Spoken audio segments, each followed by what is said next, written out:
Following breaking news out of the Chicago area, Homeland Security officials say an ICE operation left an enforcement officer severely injured and the target of a traffic stop dead. Let's go to CNN senior crime and justice correspondent Shimon Prokupecz. Shimon, what are you learning about this incident? Yeah, so Boris, we just got here a short time ago. This happened several hours ago, but the information is just now coming out about what exactly happened here. And all of the information, I should point out, that we have right now is coming from the Department of Homeland Security. We're in the Franklin Park suburb of Chicago, about 15 miles outside of Chicago. And what we have learned from the Department of Homeland Security is that they were targeting an individual as part of their enforcement action here in the Chicago area. They've been surging ICE officers into this neighborhood for enforcement action, and that this individual was targeted as part of that enforcement action, and that when ICE officers attempted to stop this individual, attempted to detain this individual, he was in his car.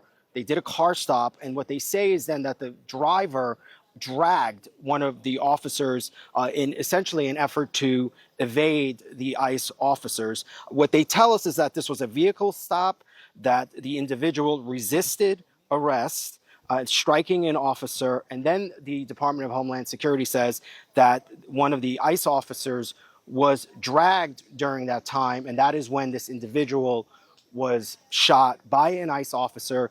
That individual has died at a local hospital. The ICE officer also suffered injuries.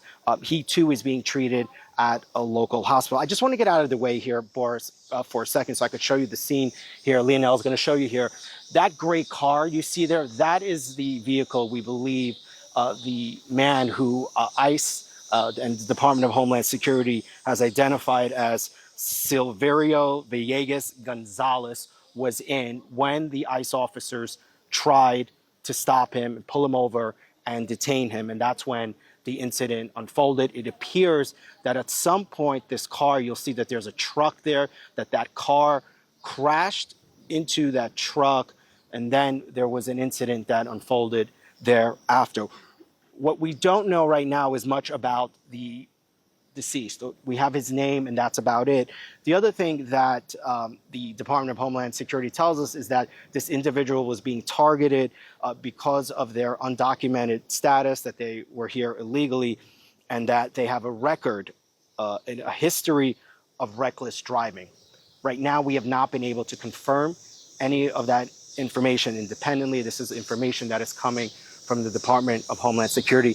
I will say to you that, as you know, and as our viewers know, Chicago area has been on a heightened sense of alert, anticipating enforcement action, preparing for enforcement action. And already here on scene, we're seeing some of the advocates, the community advocates, and from the community here, they're trying to gather information. But this is all we know right now at this point. And there are, as you saw behind me, there are a number of FBI agents here that are assisting in this investigation as they process the scene. Shimon Prokupecz live for us near Chicago. Thank you so much.